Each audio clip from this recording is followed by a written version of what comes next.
Salam, Bapak Ibu Saudara yang dikasihi oleh Tuhan Yesus Kristus. Pada pagi hari ini, saya mengajak Bapak Ibu Saudara untuk merenungkan firman Tuhan dari kitab Filipi pasal 3 ayat 10 bagian A yang mengatakan demikian. Yang kukehendaki ialah mengenal Dia. Yang kukehendaki ialah mengenal Dia. Saya berikan tema renungan ini adalah marilah kita terus belajar untuk semakin mengenal Kristus. Bapak Ibu Saudara yang dikasihi oleh Tuhan Yesus Kristus. Apakah Rasul Paulus belum mengenal Yesus? Pasti. Saya dan saudara akan menjawab, ya sudah. Tapi mengapa Paulus ingin mengenal Kristus? Bapak Ibu Saudara yang dikasihi oleh Tuhan Yesus Kristus. Kata mengenal dalam bahasa Yunani adalah ginasko dan dalam bahasa Ibrani yada.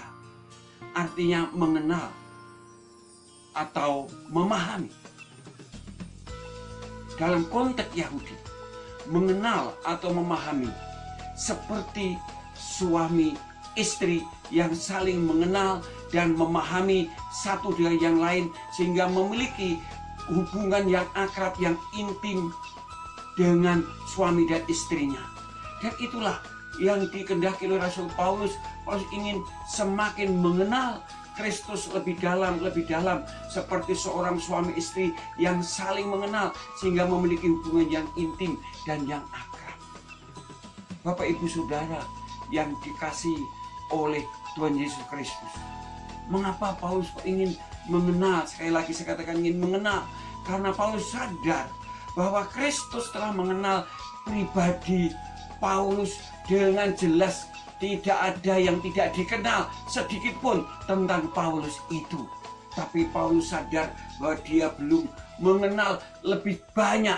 Walaupun sudah mengenal tapi belum banyak dan ingin mengenal semakin banyak. Sehingga semakin memiliki hubungan yang intim dan akrab dengan Tuhan Yesus Kristus. Bapak Ibu Saudara yang dikasihi oleh Tuhan Yesus Kristus.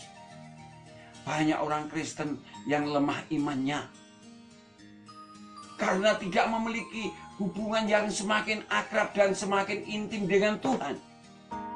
Apalagi dengan bencana yang melanda dunia ini, bencana corona ini, bisa juga iman kita menjadi lemah atau semakin kuat.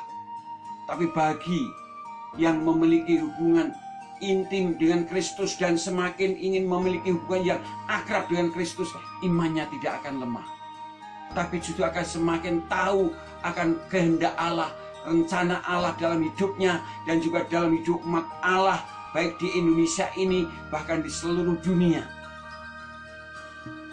Bapak Ibu Saudara yang dikasihi Tuhan, memang corona melanda dunia ini, melanda kita, yang membuat kita juga bisa kehilangan pekerjaan, kita kurang penghasilan dan sebagainya. Bahkan ada teman-teman kita juga yang kena corona. Tapi bagi yang memiliki hubungan yang akrab dan intim dengan Tuhan, tidak akan lemah imannya. Bapak Ibu Saudara yang dikasihi Tuhan, bagaimana supaya kita memiliki iman yang kuat, memiliki hubungan yang akrab, yang intim dengan Tuhan, bahkan semakin akrab dan intim dengan Tuhan.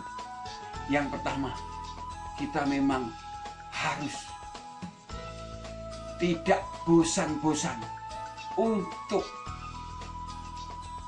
belajar firman Tuhan, untuk mendengar ajaran Tuhan seperti yang diajarkan oleh Rasul Paulus orang Filipi ini, supaya orang Filipi tidak bosan-bosan mendengarkan ajaran Tuhan yang diajarkan oleh Rasul Paulus dan rasul-rasul yang lain. Demikian juga yang kedua, saya dan saudara, kan dikatakan oleh Rasul Paulus, kitalah yang memiliki ibadah oleh Roh Allah.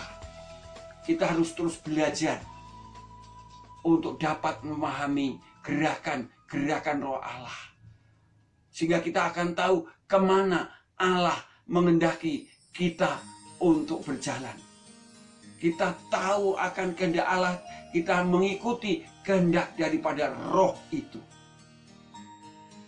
sehingga kita mampu mengatasi segalanya yang terjadi dalam hidup kita.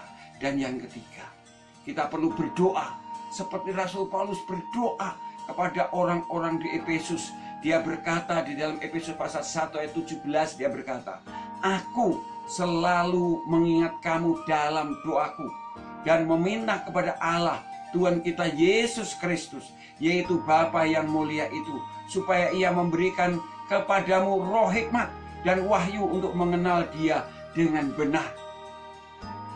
Mari kita berdoa seperti Paulus ini, supaya kita berdoa diberi roh hikmat dan wahyu untuk mengenal Kristus semakin dalam, sehingga kita memiliki hubungan yang akrab, yang intim dengan Kristus Yesus. Dalam segala keadaan kita terus eksis karena kita tahu akan gerakan-gerakan Allah, akan kehendak Allah dalam hidup dan kehidupan serta pelayanan kita bersama.